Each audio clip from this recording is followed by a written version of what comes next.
upon a time there was a lovely prince.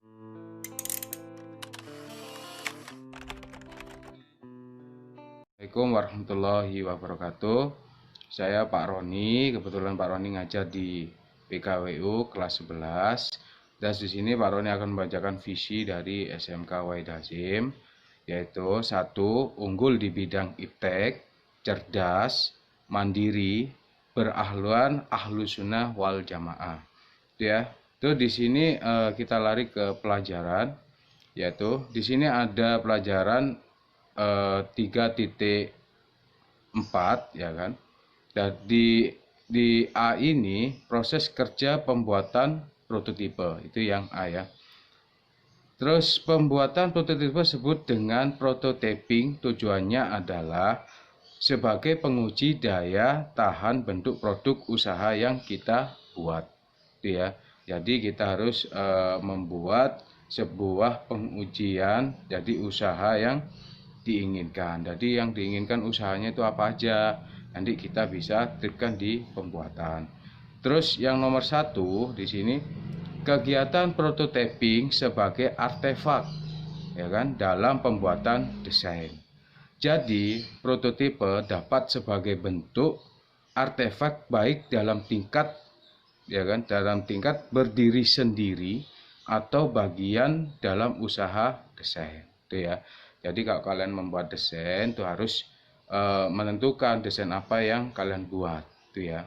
Terus di sini juga ada kegiatan prototyping berdasarkan ya 4 dimensi, yaitu 1 dimensi representasi, 2 dimensi represisi, 3 dimensi interaktif, dan 4 dimensi evaluasi. Jadi itu ya. Jadi buat kalian semua nanti tolong carikan apa aja sih 4 dimensi itu, nanti kalian dicatat di bukunya ya kan. Terus kalian cari apa yang dimaksud dengan dimensi yang ada 4 kata di situ tadi, itu ya. Terus yang nomor 2, tahapan-tahapan dalam prototyping ya kan. Di situ ada tahapannya ya. 1. Mengidentifikasi, B. Ruangan ya kan, uji prototipe, siapkan prototipe USD, dan evaluasi untuk pengguna, itu ya. Nanti kalian catat ya di bukunya itu tentang evaluasi tadi. Terus di sini yang B juga ada faktor-faktor ya kan penentu dalam proses strategi pembuatan prototipe, itu ya. Yang nomor 1, prototyping bisa berupa sistem, itu ya. Jadi sistem itu berupa dengan prototyping, hampir sama lah nanti sistemnya apa aja. Terus nomor 2, melakukan prototyping atas bermacam-macam konsep. Jadi kalian harus membuat konsep dulu sebelum kalian membuat desain-desain apa aja. Terus 3, pembuatan prototyping bisa dilakukan oleh pihak luar. Ya, jadi kalian nanti bisa bekerjasama dengan pihak luar, jadi kan. Jadi kalian bisa membuat desain ini nanti bisa jual di luar, gitu ya. Itu adalah masuk ke prototyping bisa dilakukan oleh pihak luar. Terus 4, fisik pada suatu prototipe dapat dibuat ukuran. Jadi nanti kalian bisa membuat ukuran kecil atau besar di situ ya. Jadi kalau ada orang beli ini ada ukurannya segini, jadi kalian harus bisa membuatnya. Terus nomor 5, hasil akhir suatu bentuk usaha dapat dibuat skala. Jadi kalian nanti bisa membuat skalanya ya. Jangan sampai kalian nggak bisa membuat skalanya kalau udah hasil akhir suatu bentuk usaha, itu ya. Terus contohnya di sini ya, Pak Roni akan mencontohkan umpama ya kan alur kerja dan pembuatan usaha kreatif bangunan. Umpama ini di dalam bangunan ya, usaha kreatif kerjanya. Itu 1 langkahnya persiapan alat dan bahan, itu ya. Terus nomor 2, pengolahan bahan, 3, pembentukan, dan 4, pengeringan. Itu maksudnya gini.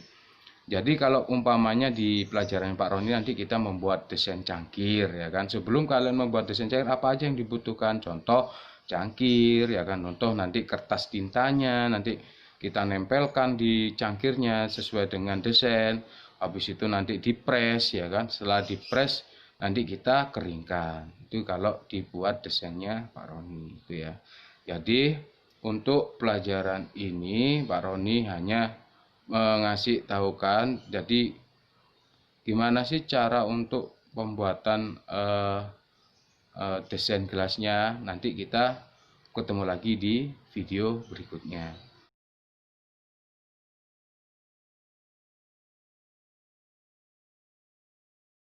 Oke, tutorial kali ini saya akan mengajarkan bagaimana cara membuat cangkir teh seperti ini. Ini sebenarnya simple, hanya menggunakan shaping tool. Kita lihat bagian-bagiannya. Oke, kita akan mulai sekarang. Pertama, buat circle dulu.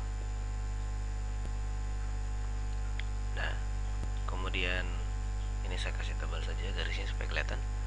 Setelah itu, klik kanan circle-nya. Kita harus convert to curve supaya bisa diubah bentuknya. Klik kanan convert to curve, kemudian double klik circle-nya. Akan muncul 4 knot di masing-masing sisinya. Nah, knot ini akan kita ubah arahnya, kita perpanjang arahnya.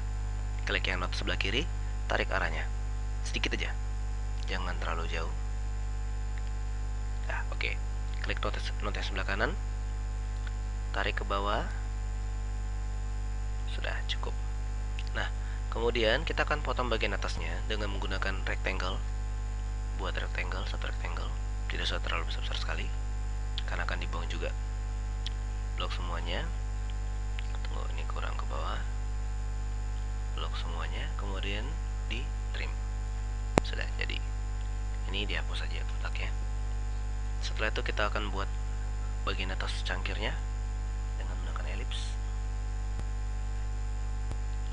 Oke, pasin, di zoom saja biar pas. Karena kalau nggak di zoom nanti kita lihat seperti ini, dia nggak pas. Oke, saya kasih outline-nya lebih tebal supaya kelihatan. Kemudian kasih warna putih saja, tidak usah di trim. Nah, kemudian kita kasih warna. Kita lihat gradasi warna yang menarik saja. Misalnya yang ini. Oke, kemudian di atasnya juga kasih gradasi warna.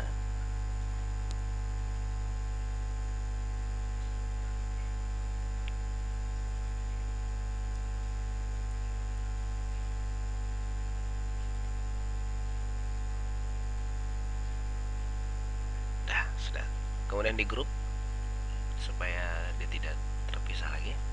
Kemudian kita akan buat pegangan cangkirnya, buat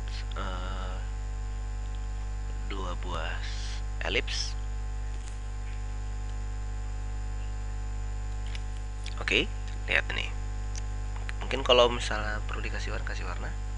Oke, kemudian kita akan bolongin dengan menggunakan trim blok semuanya yang ini. Kemudian pakai trim. Lihat apa yang terjadi. Dia bolong, yang lingkaran dibuang saja. Sudah tidak diperlukan lagi. Oke, kasih kecil. Kemudian dikasih miring.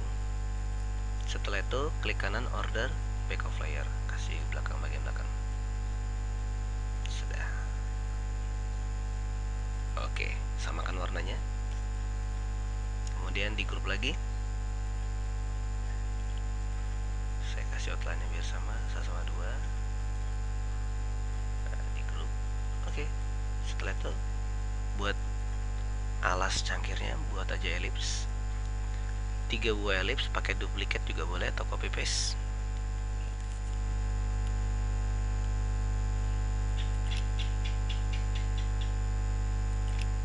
Nah, seperti ini. Buat gradasi warna supaya nyambung dengan gelasnya, cocok.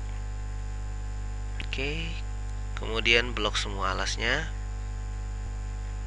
klik kanan, grup. Oke, wah ini kenapa ini miser? Oh, ini order back of layer. Nah, sama seperti tadi, kita kasih outline-nya 2 aja supaya nyambung. Sudah. Oke, ini jangan terlalu kelihatan bawahnya, agak sedikit aja. Nah, kemudian ini di grup.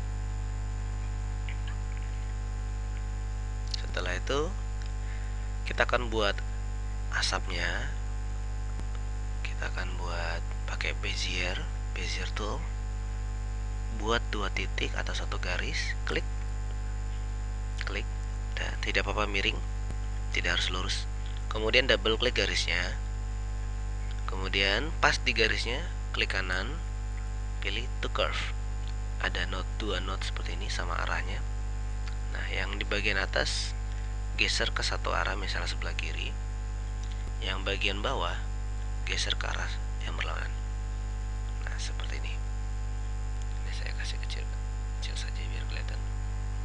Nah, baru tinggal dikasih agak tebal. Misalnya 4 poin.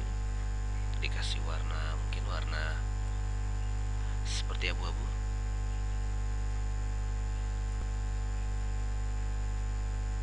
Seperti ini. Tinggal dekorate saja.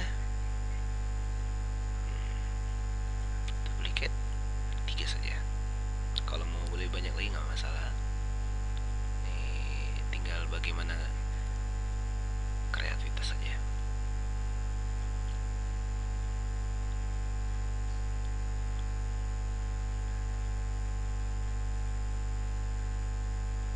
Oke, sudah? Oke. Cangkir tehnya sudah selesai. Oke, selamat belajar.